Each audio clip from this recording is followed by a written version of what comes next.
Halo Surabaya, ya apa kabar Ira? Bersama saya Deli Aldiano. Kali ini kita akan membahas soal PDAM Surya Sembada. Karena kita seperti yang kita tahu, PDAM Surya Sembada Kota Surabaya ini sudah hampir 50 tahun lamanya ikut membantu menyaplai sumber air di Kota Surabaya. Namun dalam beberapa waktu lalu, PDAM Surya Sembada Kota Surabaya ini mengusulkan untuk berubah bentuk menjadi Perumda atau Perseroda. Lalu bagaimana tanggapan DPRD Kota Surabaya? Kali ini kita sudah bersama dengan Bapak Aha Tony selaku Wakil Ketua DPRD Kota Surabaya untuk membahasnya.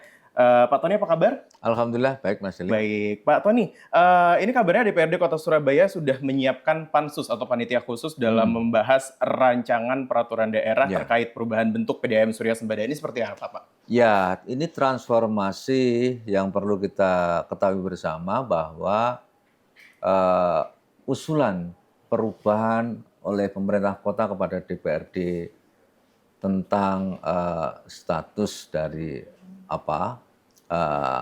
PDAM yang dulunya adalah dikenal dengan perusahaan daerah. Lalu kemudian diajukan atas dasar pertimbangan dari keputusan pusat bahwa perlu ada satu pertimbangan menjadikan persero. Kemudian lagi ada pihak lain yang mengatakan oh lebih tepat juga sebagai perum gitu kan. Nah, kalau kemudian perum sama persero itu menurut kami ya sudah lebih tepat pada persero. Gitu kalau kami melihat begitu. Tapi kemarin pada tingkatan diskusi para ahli ada yang mendorong untuk menjadi perum, dari perusahaan daerah menjadi perum, kemudian ada yang kemudian berkeinginan tetap meneguhkan tetap menjadi persero gitu. Nah, sekarang kan kita perlu tahu juga apa sebetulnya perbedaan perum dan persero. Nah, dorongan kepada persero itu kan selama ini kan perusahaan daerah itu 100%. Modalnya itu milik daerah. Ya, kemudian perum juga sama. Perum itu perusahaan yang modalnya oleh negara 100%. Kemudian tapi kalau persero itu perusahaannya permodalannya tidak hanya milik negara.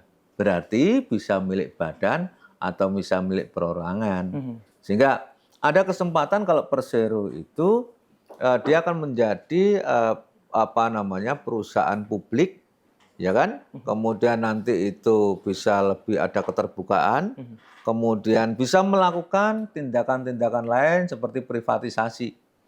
Seperti itu, memberikan kesempatan kepada masyarakat untuk bisa ikut ambil sahamnya dengan keterlibatan saham masyarakat yang ada di dalam PDAM, nanti menjadikan kontrol PDAM tidak ansih oleh pemerintah kota dan DPR. Tidak hanya dari bawah saja, bawah PDAM, pelanggan, tetapi juga dari masyarakat pemilik modal. Dan dengan begitu nanti dorongan supaya kinerja PDAM menjadi perusahaan yang lebih sehat, itu harapannya adalah bisa tetap dicapai. Oke. Namun kalau misalnya kita melihat dari tingkat urgensinya ya Pak ya, ini mengubah menjadi perseroda ini seperti apa tingkat urgensinya? Urgensinya memang kalau kita melihat pada kondisi sekarang, PDAM sudah bagus posisinya. Apalagi dari sisi kinerja, apakah itu dia sebagai satu sebuah perusahaan yang melayani kepentingan publik. Jangkauan layanan yang diberikan PDAM itu kan makin meluas dan kemudian makin kecil masyarakat yang tidak terlayani air minum di Surabaya. Dan sisi lain dalam pertimbangan lingkungan kan kita juga punya komitmen untuk menjaga penggunaan air tanah seminim-minimnya supaya elevasi Surabaya yang kebetulan berada di pinggir laut itu tidak terjadi penurunan seperti kasus Jakarta. Nah, ini kan satu pertimbangan-pertimbangan yang kuat lah. Kemudian dengan adanya nanti dorongan menjadi ini jadi perseroda, perseroan daerah, maka ada manajemen yang lebih profesional. Kemudian lagi ada layanan yang lebih bagus dan tentunya karena adalah misi daripada perseroda itu tidak sekedar hanya public service, tetapi juga dia sebagai lembaga profesional yang harus profit di dalam putaran-putaran keuangannya, maka dia harus menerapkan satu ya prinsip-prinsip manajemen yang sehat gitu kan. Nah, harapan itu urgensinya tadi kalau sekarang kelihatan nggak ada masalah, tetapi kan kita harus melihat megatrend 2045 membawa Indonesia pada era yang banyak orang tidak tahu bahwa di era itu akan terjadi apa. Tetapi kan kita harus memposisikan sebagai satu atau PDAM harus atau pemerintah kota sebagai pemilik modal besar ini harus lebih visioner bahwa transformasi daripada perusahaan daerah itu sangat dibutuhkan dalam rangka apa supaya nantinya tetap bisa eksis, bisa survive untuk menghadapi persaingan global dan kemudian juga inovasi-inovasi lokal yang sangat sektor privat yang begitu luar biasa. Contoh bahwa dulu kita hanya yang penguasa air hanya PDAM di Surabaya. Dan kemudian penjual air itu hanya PDAM. Tetapi setelah kemudian ada inovasi pembuatan minuman-minuman dalam kemasan, air mineral dalam kemasan, tidak karu-karuan. Jadi menjadikan apa? Ada raupan untung yang begitu luar biasa yang diambil bisa dipetik oleh sektor privat dan kemudian kan akhirnya menjadikan posisi daripada PDAM tampak kok pendapatannya makin menurun gitu kan. Nah kemudian kita juga ingin juga PDAM jangan seperti menjustifikasi bahwa perusahaan-perusahaan daerah itu cenderung merugi. Nah tetapi kan PDAM Surabaya alhamdulillah bisa menunjukkan keuntungan yang bagus, kemudian harapannya dengan dibuat perseroda nanti makin memiliki spirit yang makin baik. Iya, setuju sekali ya. Pak, tapi kita nanti akan membahas tentang tantangan dan juga perubahan setelah berubah menjadi perseroda nanti ya Pak ya. Tapi tunggu jangan kemana-mana.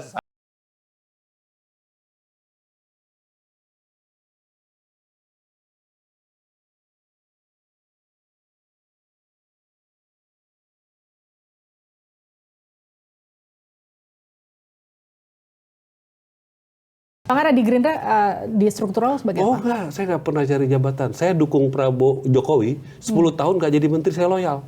Dan saya mendukung Prabowo tidak karena jabatan. Jadi bukan karena sekarang itu posisinya jelas track record saya kok. Diiming-imingi sebagai menteri. Di 10 tahun saya habis-habisan dukung Jokowi, saya nggak jadi menteri, saya tetap loyal. Pak Habib kan sempat mengatakan gini, ARA itu nanti akan dimuliakan oleh Prabowo di Gerindra. Banyak orang yang kemudian beranggapan, oh bakal jadi anak emas nih. Gimana tuh Bang? Oh enggak, Pak Prabowo itu orang yang, saya senang sama Prabowo, kita diskusi panjang dan sering, dan mendalam. Ya, 2 hari aja, lalu saya diskusi panjang sekali. Mungkin dalam seluruh hari ini saya diskusi 3 kali. Di Bali sekali, di Jakarta 2 kali. Jadi sangat egaliter, terbuka begitu. Dan pikiran-pikiran Pak Jokowi dan Pak Prabowo itu terus terang tidak semua sama. Tapi tujuannya sama, value-nya sama, tapi caranya kadang berbeda. Nah, yang saya senang apa? Disampaikan terbuka, ya, tidak ada sesuatu diskusi itu kan harus terbuka. Ya kayak kamu nanya apa aja boleh, saya jawab apa aja boleh. Yang susah itu adalah kalau tidak terbuka. Ya kalau ada perbedaan pastilah, mana mungkin tidak mana mungkin semua sama. Nah, itu menurut saya sangat baik, tapi ada keterbukaan dan tujuannya sama, value-nya sama. Caranya berbeda, kita bisa bicara. Sebetulnya Bang Mardhani atau mewakili PKS itu melihat faktor Anies sebagai penentu kemenangan PKS di Pileg DKI atau apa? Kami sih menduga ada faktor Anies sebagai sosok yang memang masuk. Kalau pengalaman saya tuh ketika kampanye di DKI kan, ketika masuk melalui PKS suka wait and see. Tapi kita ubah strategi langsung amin, ada karpet merahnya. Amin atau Anies aja? Anies. Oh Anies aja. Maaf Mas Muhaimin kali ini nggak dilibatkan dulu. Ini biar aman. biar clear. Oh jadi ada faktor Anies lebih mudah masuk. Lebih mudah ya. Apa artinya dalam pengunjung lebih banyak? Responnya langsung beda. Oh. Ya. Kalau sebelumnya kayak wait and see, apa nih yang mau ditawarkan gitu loh. Mau diajak apa gitu. Ketika Anies, kita juga Anies. langsung gitu. Oh gitu. Udah kita kerjasama. Dan di beberapa kasus itu caleg PKS itu malah dalam tanda kutip nih ya, jualannya Anies. Kayak Khalid nih misalnya. Khalid di Depok kan, Depok kandangnya PKS. Iya. Tapi balihonya besar. Jubirnya Anies gitu. Oh gitu. Iya. Dan Bang Mawandani mengkonfirmasi bahwa berhasil salah satu dengan itu kan metodenya. Salah satunya itu memang patut untuk dinyatakan. Oke. Ya, karena kotel efek untuk Jakarta, Total effect. pandangan saya lebih kuat karena basis Anies Jakarta termasuk salah satu basisnya Mas Anies ya. Tapi selain Jakarta sepertinya PKS juga menanggung untung. Kami secara umum kan yang menang tuh Depok menang, Kota Bogor menang, Kota Bekasi menang, Kota Bandung menang. Jadi memang remote area yang dekat pusat-pusat pemerintahan cukup kuat PKS.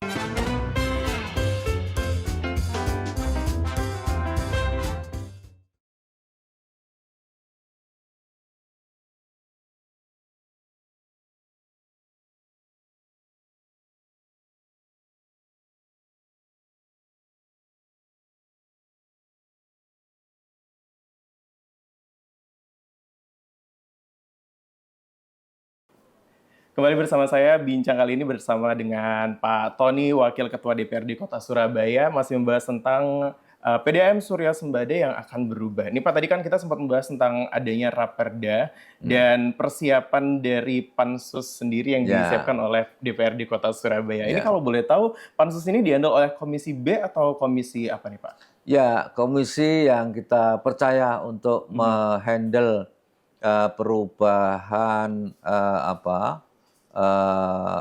perusahaan daerah ke seroda untuk PDAM ini Komisi B. Nah, lalu apa aja nih Pak yang sudah disiapkan nih? Kalau yang sudah disiapkan tentu membahas masalah strukturnya. Karena kan ini kan perubahan bentuk badan yang kemarin dari perseroan perusahaan daerah menjadi perseroan.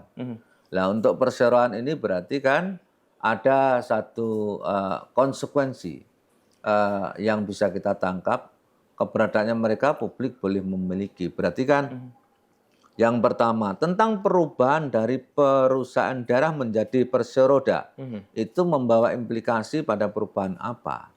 Kemudian tentu kan kalau itu perseroda orientasi public service-nya juga harus makin bagus, tapi sisi lain sisi profitnya juga harus kena.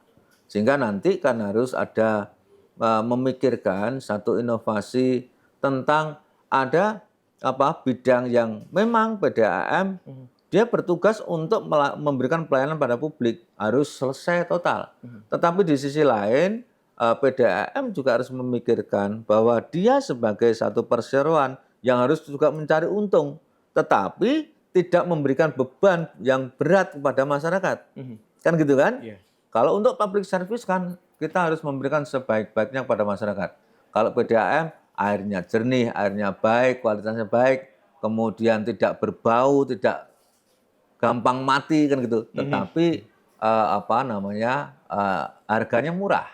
Kan gitu. Nah, kemudian sisi lain, kalau itu harganya murah, bagaimana PDAM sebagai satu perusahaan tetap bisa survive? Maka harus ada inovasi. Jangan kemudian direksi sekedar menaikkan harga tarif per kubikasinya berapa. Kalau itu saja yang dinaikkan gampang, ya kan? Iya. Jadi nggak perlu repot-repot kita cari direktur-direktur yang yang memiliki kemampuan lebih gitu. Tetapi yang kita harapkan kan ada jajaran direksi yang memiliki inovasi baik sehingga ini tetapi dibuka lagi produk yang kemudian bisa dijual kemudian dengan harga yang lebih bagus dan tentunya dengan pertimbangan memiliki implikasi pendapatan keuntungan yang besar bagi PDAM. Oke, tapi selain inovasi tadi ya Pak ya harapannya, ini ada tantangan apa aja nih yang nantinya akan dihadapi oleh PDAM ketika berubah bentuk menjadi Perseroda? Ya, Selain inovasi nih Pak. selain tantangannya, ya itu. Yang tantangannya karena ini menjadi Perseroda yang harus kita tangkap, berarti kan urusan public service-nya sudah selesai ini. Ya kan? Kemudian adalah keuntungan yang didapat adalah dia harus ada satu divisi-divisi lain. Seperti kemarin, membuat air minum dalam kemasan. Yang kemudian juga air-air yang lain yang dibutuhkan kan banyak. Bahkan tidak menutup kemungkinan seperti produksi air infus umpama untuk layanan kesehatan. Kalau bisa dilakukan itu kan berarti lebih ada segmen lain yang bisa dijangkau oleh PDAM.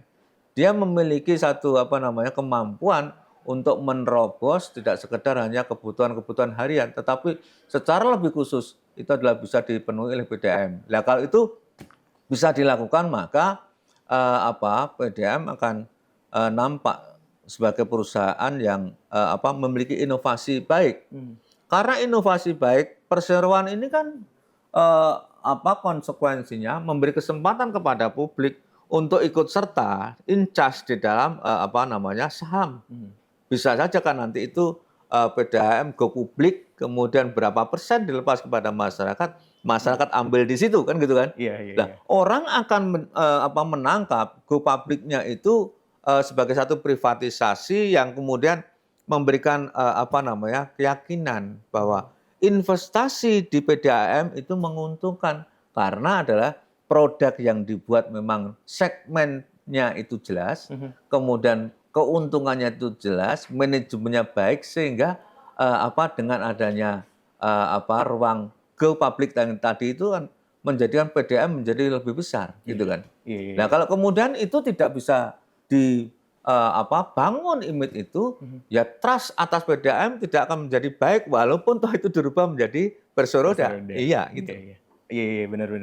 Tapi kalau kita ngomong soal strukturnya sendiri nih Pak, struktur anggotaan atau bahkan organisasi yang ada di dalam pejabatnya PDAM ini, nanti ketika berubah menjadi Perseroda ini, apakah akan ada perubahan atau malah ada tambahan nih Pak? Begini, kalau itu urusan public service biasanya kan memberikan pelayanan sebaik-baiknya. Tetapi kalau ketika itu ada Perseroda, berarti PDAM harus memperhitungkan efisiensi, efektivitas perusahaan dan efisiensi di dalam pencapaian tujuan itu harus dihitung betul. Siapa melakukan apa dengan ongkos berapa, menghasilkan berapa, harus terukur. Kalau kemudian adalah PDAM tidak melakukan transformasi terhadap spirit itu, maka spiritnya akan menjadikan PDAM tidak mengalami transformasi, hanya transformasi nama saja. Ya kan? Tapi harus diikuti transformasi spirit sehingga mereka nanti pekerja-pekerja kalau yang sekarang ini kan mungkin ada yang dalam tanda kutip datang lalu kemudian duduk lalu sore pulang begitu. Kerja ya sekedar kalau ada kontrol pengawasan kerja, kalau tidak lalu tidak maksimal. Nah, ketika jadi Perseroda enggak boleh lagi begitu. Karena apa? Ini adalah perusahaan yang memang profit oriented. Tidak sekedar hanya public service, tetapi profit oriented. Lah kemudian konsekuensi profit oriented bagaimana? Ya harus jelas, manajemennya baik, terukur. Dan gitu kan? Dan kemudian juga goalnya seperti strategi-strateginya semuanya harus jalan. Sehingga manajemen profesional itu harus diterapkan di dalam PDAM. Kemudian sistem rekrutmennya tidak lagi mengedepankan seperti yang dulu-dulu. Kalau dulu kan mungkin nuansa kolusi, nepotisme, siapa anaknya siapa, lalu dititipkan di situ. Walaupun tidak memiliki kompetensi diterima, tetapi ketika sudah perseroan harus berbasis pada kemampuan dong, gitu kan? Iya. Tapi kalau misalnya kita ngomongin soal terkait jaringan air dan juga pipa dan lain sebagainya, Pak. Ini nanti apa ada yang harus dibenahi lagi ketika berubah menjadi Perseroda, Pak? Tadi kami sampaikan bahwa perubahan ini bukan tidak ada maksud, tentu ingin meningkatkan semuanya. Dari sisi pelayanan itu ya termasuk kualitas air, kemudian distribusi air, kecepatan dan kemudian termasuk kesehatan dan sebagainya itu kena.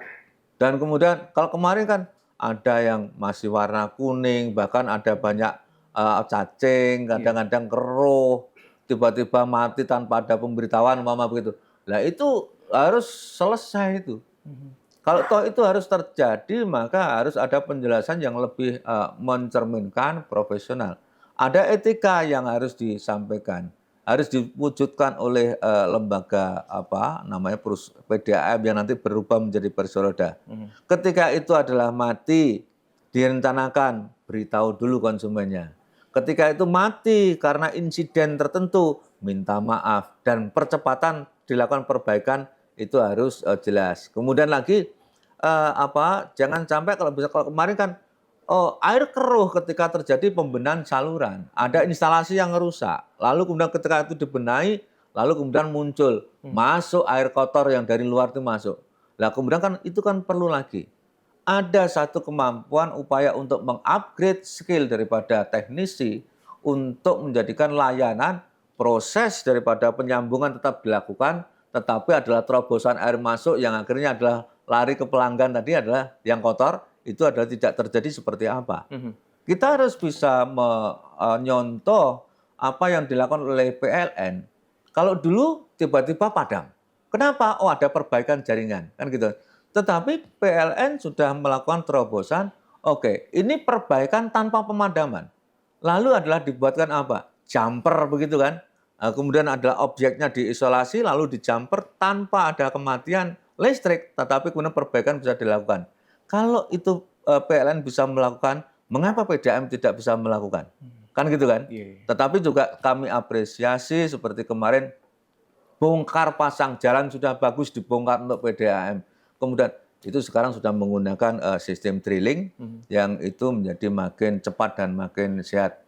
Cuma kami ingatkan hati-hati dengan sistem drilling itu adalah adopsi teknologi pemasangan pipa, tetapi kemudian jangan sampai merusak utilitas yang lain yang sudah terpasang. Iya, nanti kita akan bahas lebih lanjut untuk pelayanan dari segi pelayanan masyarakatnya ya Pak ya.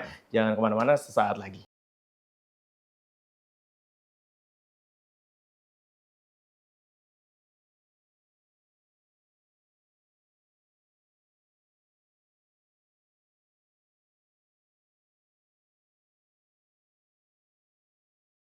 Nah contohnya Jokowi apa yang dilakukan misalnya soal itu, ya dia tidak dalam tekanan blok barat maupun blok timur.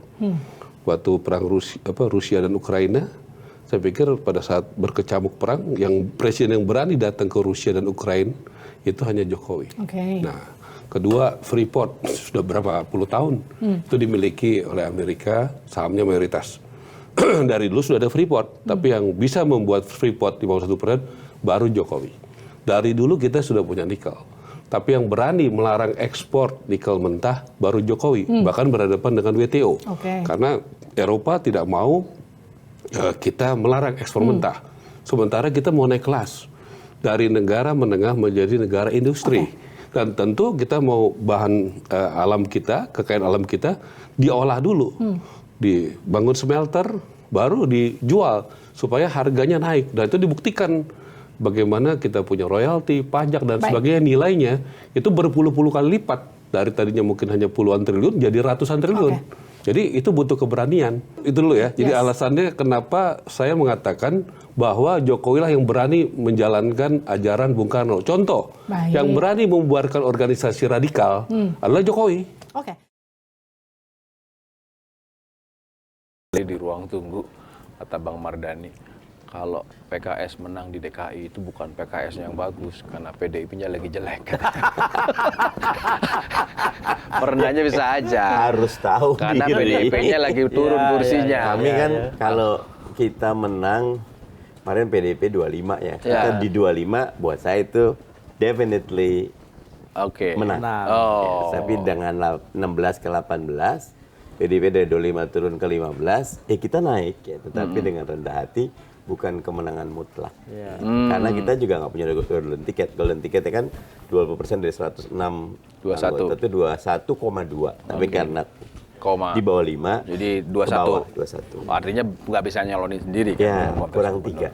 Dan nyari 3 tuh agak susah karena mungkin P31, Perindo 1, sisanya Demokrat 8, PKB 10, Golkar 10, Nasdem 11, Gerindra 14, PDIP 15, kita artinya nggak ada.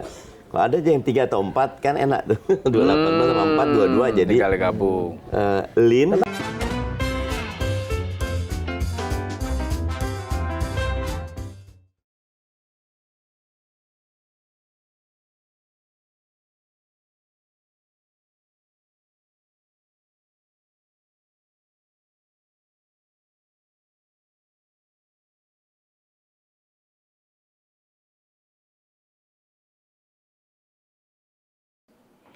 Masih bersama kami dengan Pak Ahatoni, Wakil Ketua DPRD Kota Surabaya, masih juga membahas tentang PDAM Surya Sembada yang berubah menjadi Perseroda. Pak Ahatoni, ini tadi kan kita sudah membahas lebih dalam tentang PDAM Surya Sembada Kota Surabaya yang akan berubah menjadi Perseroda. Nantinya, ketika sudah berubah menjadi Perseroda, apakah masyarakat perlu mendaftar ulang atau seperti apa nih Pak? Enggak perlu. Jadi kaitan dengan masalah ini kan transformasi manajemen. Bukan transformasi registrasi terhadap pelanggan, bukan. Jadi ini perubahan organ sebuah badan perusahaan daerah menuju perseroan, gitu kan. Nah kemudian peningkatannya itu pada sisi layanan, semua sudah bisa lebih terukur. Kalau kemudian kemarin orang mendaftar, berapa hari dia mendapatkan jawaban itu tidak jelas. Tetapi dengan adanya Perseroda nanti makin jelas. Sekarang daftar, kemudian dapat jawaban berapa lama, ditolak atau direvisi atau dikabulkan, itu harus jelas. Kemudian persyaratannya pun juga begitu. Kemudian lagi ada orang komplain. Komplain itu bersifat personal atau jaringan komunal. Ini pun juga begitu. Ini bisa dilayani dalam waktu berapa lama.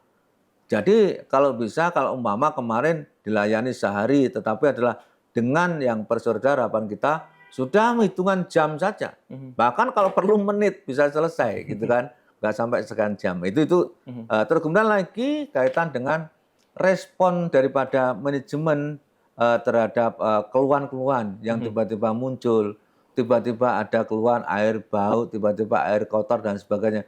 Itu harus ada satu treatment yang jelas.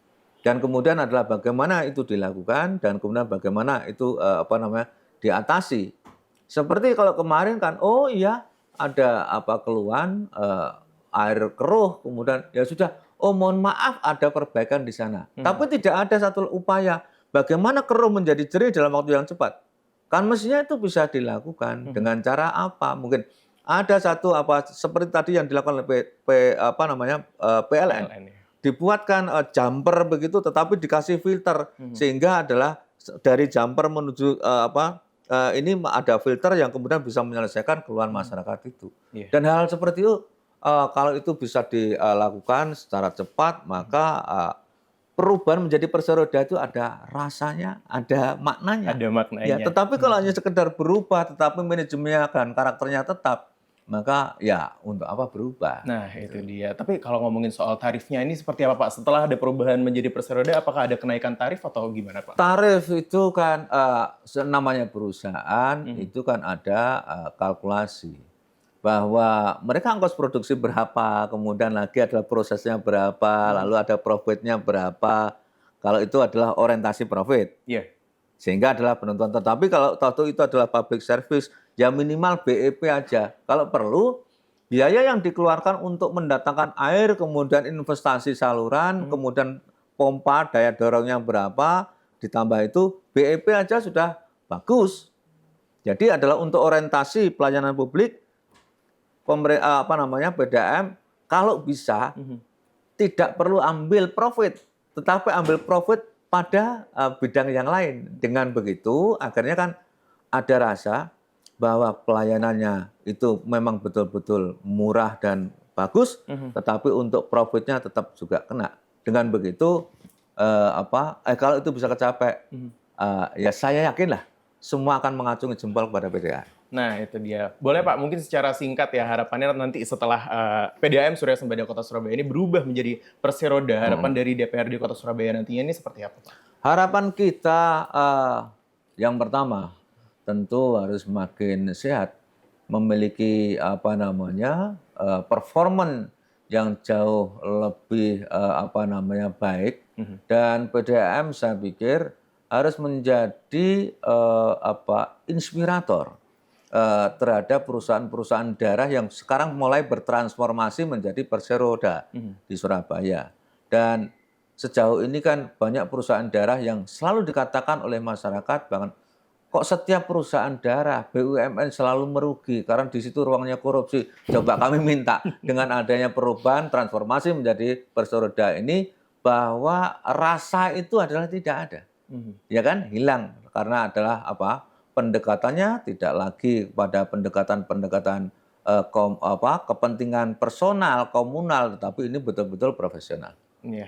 Jadi harapannya kurang lebih seperti itu ya Pak ya. Tentunya harapannya adalah semoga mungkin nanti setelah PDAM Surya Sembada Kota Surabaya berubah menjadi Perseroda akan memberikan layanan lebih baik lagi untuk masyarakatnya seperti itu ya Pak. Baik, kalau begitu Pak Tony, terima kasih banyak Sama-sama, Mas. atas waktunya bincang-bincang kita kali ini. Kita bertemu di lain waktu. Saya Deli, sampai jumpa